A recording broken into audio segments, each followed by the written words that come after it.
একটা অবাক করা হাদিস শোনায়। ফাতেমা এমন একজন বউ ছিলেন যিনি তার স্বামীর কাছে কোনো আবদারি করতেন না, কোনো কিছু চাইতেন না। তো একদিন স্বামী আসছে আলী, এসে বলছে, এই ফাতেমা, তুমি আমার কাছে কোনো কিছু চাও না কেন? কিচ্ছুই চাও না, আমি চাই তোমাকে দিতে, তুমি নিতেই চাও না। আজকে তুমি এমন একটা কিছু চাইবা যেটা খাওয়ার জিনিস হবে, আমি তোমাকে নিয়ে এসে খাওয়াবো, আমি তোমাকে নিয়ে এসে। তো ফাতেমা বলছেন, না দরকার নাই। কি দরকার, থাক না, কোনো প্রয়োজন নাই। তো আলী আজকে নাসরবান্দা, না আমি খাওয়াই ছাড়বো আজকে, বলো কি খাবা। তো চাওয়ার একটা লিমিটেশন আছে। উনি বললেন, আমার কিচ্ছু লাগবে না, জাস্ট বাজার থেকে একটা আনার নিয়ে আসবেন। কি নিয়ে আসবেন? তো আলী রাদিয়াল্লাহু তাআলা আনহু বলছে, ঠিক আছে যাও, আমি যাচ্ছি, তোমার জন্য নিয়ে আসবো একটা আনার। বের হয়েছেন নেওয়ার জন্য। এই মনোযোগ দিয়ে শুনবেন হাদিসটা, খুব মনোযোগ দিয়ে। বাজার থেকে একটা আনার কিনেছেন, কিনে যখন বাসায় ব্যাক করবেন, হঠাৎ করে একজন গরিব মানুষ আসছে, সে বলছে, আলী, আজ 3 দিন যাবত আমার পেটে কোনো খানা নাই, আমি বড় হতদরিদ্র মানুষ, খুবই ক্ষুধার্ত মানুষ, তুমি কি আমাকে কিছু খাওয়াতে পারবা? আলী রাদিয়াল্লাহু তাআলা আনহু এতটা দান করার মেন্টালিটি ছিল, এতটা ভালো মানুষ ছিলেন, বইয়ের কথা ভুলে গিয়েছেন, ওই আনারটাও আল্লাহর রাস্তায় দান করে দিয়েছেন। তো যখন আনার মানে হচ্ছে ডালিম, ডালিম, ডালিম। ও আচ্ছা, না বুঝতে বলা যাবে, কোনো সমস্যা নাই। আনার মানে হচ্ছে, নগরে ডালিম আছে না নাই? তোমাদের নগরে একটা বড় বাজার আছে, বাজারটার নাম কি? হ্যাঁ, ওখানে দেখবা রাস্তার বাম পাশে সবগুলো বসে না, ফলের সব দেখবা, অনেক অনেক অনেক আপনার আঙ্গুর রাখা আছে, বেদানা রাখা আছে, আছে না নাই? আপনারা বেদানাও বলেন, ডালিমও বলেন। আচ্ছা, তো উনি দান করে দিয়েছেন। তো যখন দান করে দিয়েছেন, হঠাৎ করে মাথায় আসছে, তো কার জন্য ছিল? ফাতেমার জন্য। বলেন, কার জন্য ছিল? তো মনটা খারাপ যে জীবনে বউ একবার চাইলো, তাও খাওয়াইতে পারলাম না, মানুষকে দিয়ে দিলাম। বাসায় আসছে, মনটা খুবই খারাপ। তো বউয়ের ভালোবাসা কাকে বলে খুব ভালো করে বুঝবেন। আলী যখন গেটটা খুলেছে, ফাতেমা যখন আলীর চেহারার দিকে তাকাইছে, বলছে, আলী, নিশ্চিত তুমি আমার বেদনা, আমার ডালিম তুমি আল্লাহর রাস্তায় দান করে দিয়েছো। সুবহানাল্লাহ পড়ে। তো বলছে ফাতেমা, আসলেই তাই, আমি দান করে দিয়ে আসছি। তো বলছে, আলী, তুমি যদি আমার জিনিসকে আল্লাহর রাস্তায় দান করে খুশি হও, আমি ফাতেমা তাতেই খুশি হয়ে গেলাম। অবাক করা বিষয় দেখেন, হঠাৎ করে একজন মানুষ বাসার গেটে নক করেছে, এই কেউ কি আছে বাসায়? গেট খুলেছে, তো দেখছে গেটের বাইরে দাঁড়িয়ে আছে একজন সাহাবী, তার নাম হচ্ছে সালমান ফারসি। তার নাম কি? এদিকে পেছনে কিয়ামত হয়ে যাক, তোমরা আমার দিকে তাকাও। তার নাম কি? সালমান ফারসি। বলছে, কি হয়েছে আপনার, হঠাৎ করে আপনি আমাদের বাসায় আসছেন? বলছে, নবীজি তোমার জন্য 9টি আনার হাদিয়া পাঠিয়েছেন। আপনার সুবহানাল্লাহ পড়তে পারলেন না? কয়টি আনার? আরো জোরে। তো আলী বলছেন, নো, এটা আমার না, এটা আমার হতে পারে না। সালমান ফারসি বলছে, কেন? এটা তোমার জন্য পাঠিয়েছে। আলী বলছে, ভালো করে চেক করো, এটা আমার জন্য হতে পারে না। বলছে, কেন? বলছে, আল্লাহ তাআলা কোরআনে বলেছেন, মান জাআ বিল হাসানাতি ফালাহু আশরু আমসালিহা, যে আল্লাহর রাস্তায় একটা দিবে, আল্লাহ তারে 10 গুণ বাড়ায় দিবে। তাহলে আমার তো 9টা হবে না, আমার হবে কয়টা? তো সালমান ফারসি এই কথা শুনে আবার পকেটে হাত দিয়েছে, হাত দিয়ে আর একটা বের করেছে, বলছে, নবী তোমাকে 10টাই দিয়েছে, আমি জাস্ট পরীক্ষা করছিলাম। সুবহানাল্লাহ পড়ে। তো চাইলেও একটা ভালোবাসা লাগে, আর যে আল্লাহর রাস্তায় দান করে তার আরো বেশি বাড়ায় দেয়। একজন আওয়াজ দিয়ে বলেন, তিনি কে? আর একটা রিওয়ায়াত বলি, একদিন ফাতেমা রাদিয়াল্লাহু তাআলা আনহা সুতা বিক্রি করলেন। কি বিক্রি করলেন? সুতার দাম হচ্ছে 6 দিরহাম। কয় দিরহাম? আচ্ছা, তো বলছে, হে আমার স্বামী আলী, 6 দিরহাম নিয়ে কয়েকটা রুটি নিয়ে আসো হাসান এবং হোসাইনের জন্য। কার জন্য? হাসান এবং হোসাইন কার সন্তান? ফাতেমা এবং আলীর সন্তান।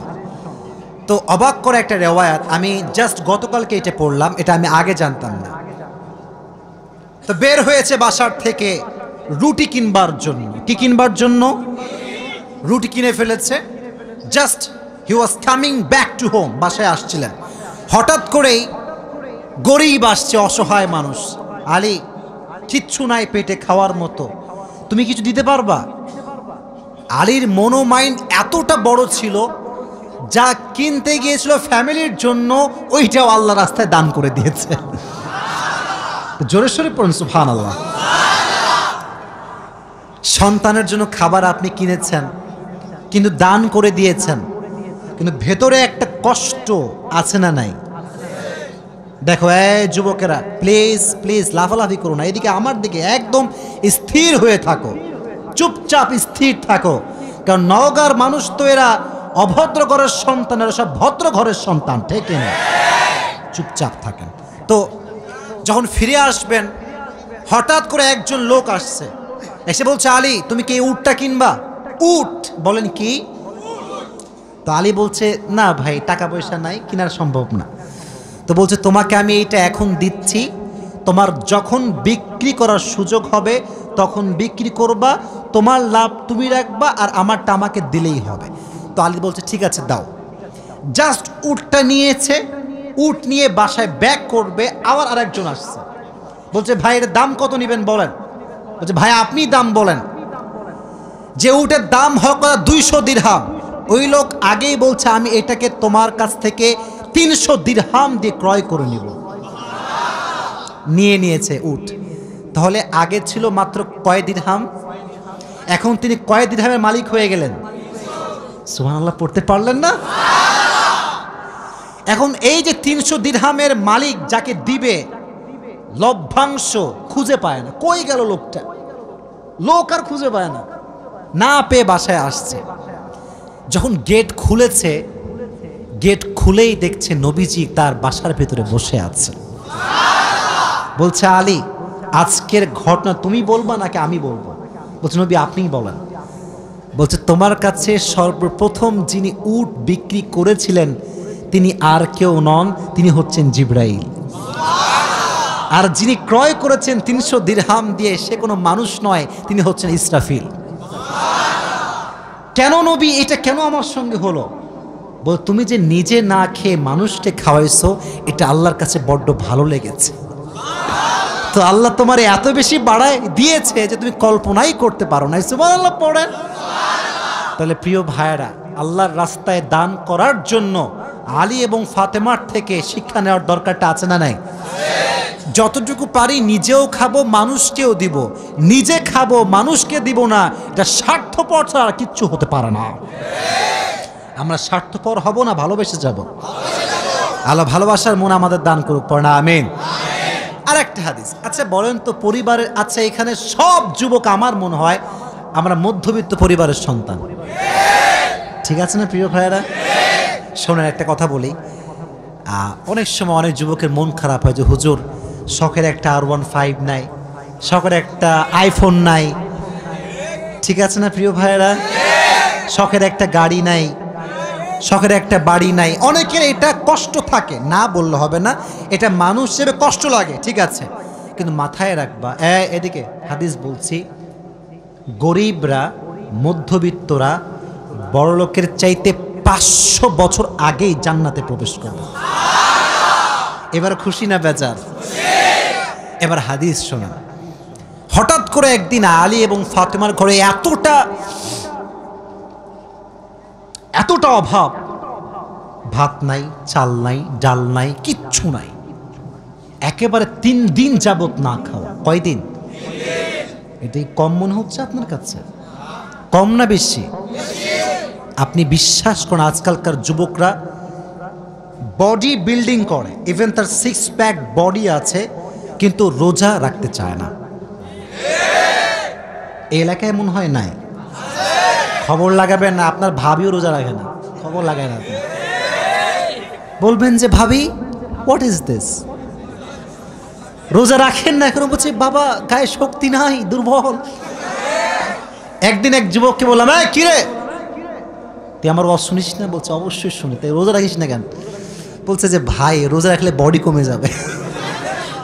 নাউজুবিল্লাহ পড়তে পারলেন না প্রিয় ভাইরা? কয়েকদিন যাবত না খাওয়া। এবার আলী রাদিয়াল্লাহু তাআলা আনহু বাধ্য হয়ে গিয়েছেন, আর পারছেন না। বলছে ফাতেমা যাও, বাবার কাছে যাও, বলো আব্বাজান বাসাতে খাবার মতো কিছু নাই, আপনার কাছে কিছু হবে খাওয়ার মতো? আহা! ফাতেমা যখন ঘরে আসছেন, নবীজি ঘর খুলে দিয়েছেন। দেখেন বাবা এবং মেয়ের ভালোবাসা কত সুন্দর। ফাতেমা বলেন নাই যে আব্বাজান কিছু লাগবে। যখন গেট খুলেছে, মেয়ের চেহারা দেখেছে, আব্বা বুঝে গিয়েছে মেয়েটা আমার ক্ষুধার্ত হয়ে আমার কাছে এসেছে। সুবহানাল্লাহ পড়া। ডাক দিয়ে বলছে ফাতেমা তোমার অবস্থা কি বলো, কি হয়েছে তোমার? ফাতেমা রাদিয়াল্লাহু তাআলা আনহা ডাক দিয়ে বলছে আব্বাজান আজ 3 দিন যাবত আমাদের বাসায় কোনো ভাত নাই, ডাল নাই, চাল নাই, গোস্ত নাই, কিচ্ছু নাই। আমি আপনার কাছে একজন ক্ষুধার্ত নারী হয়ে এসেছি কিছু নেওয়ার জন্য। তো নবীজি বলছেন এই যুবকেরা এদিকে তাকাও। বলছে ফাতেমা আমার কাছে 5টা বকরি আছে, 5টা দোয়া আছে। 5টা বকরিও আছে, 5টা ধামরাটের ভাইরা 5টা দোয়া আছে, 5টা বকরি আছে। তুমি কোনটা নিতে চাও? which one you want to select? তো ফাতেমা বলছে নবী হে আমার বকরি লাগবে না, আমাকে দোয়া শিখাই দিলেই হবে। পরীক্ষায় পাস। দোয়াটা আমার সঙ্গে সবাই পড়েন, সকলে আমার চোখে চোখ রাখেন, সবাই পড়েন ইয়া আউয়ালাল আউয়ালিন ইয়া আখিরাল আখিরিন ইয়া যাল কুওয়াতিল মাতিন ইয়া রাহিমাল মাসাকিন ইয়া আরহামার রাহিমিন। আমি জানি যে এটা এখনই মুখস্থ করা সম্ভব না, তবে এটা আগামীকাল কোথায় যাবে? মাশাআল্লাহ, সার্চ করবেন, ডাউনলোড দিবেন, এখানে কাট করে নিয়ে আসবেন। এই দোয়াটা you have to repeat after me, বারবার বারবার বারবার। নবীজি বলেছেন এই দোয়া যে যত বেশি পড়বে তার রিজিকে বরকত তত বেশি বেড়ে যাবে। এই দোয়াটা আমরা বেশি বেশি পাঠ করব তো ইনশাআল্লাহ। এবার ফাতেমা আলীর কাছে ব্যাক করেছে। আলী বলছে ফাতেমা তোমার হাতে গোস্ত কোথায়, ভাত কোথায়, খাবার কোথায়? তোমার হাত তো খালি, কোথায় আমার খাবার? তুমি তো খালি হাতে ফিরে এসেছো। বলছে আলী আমার হাত খালি না, আমার হাত ভরপুর আছে। বলছে কিভাবে? বলতেছে যে যাহাবতু লিদ-দুনিয়া ওয়া জিতু বিল আখিরা, আমি নবীর কাছে দুনিয়া চাওয়ার জন্য গিয়েছিলাম, নবী আমাকে আখিরাত দিয়ে ফিরাই দিয়েছে। আমি আখিরাত নিয়ে তোমার কাছে এসেছি। তো আলী এবার নিজেই আসছে। ডানের যুবকরা কিরে আমার দিকে তাকাও। এবার নিজে কে আসছে? আলী। পরে এবার কে আসছে?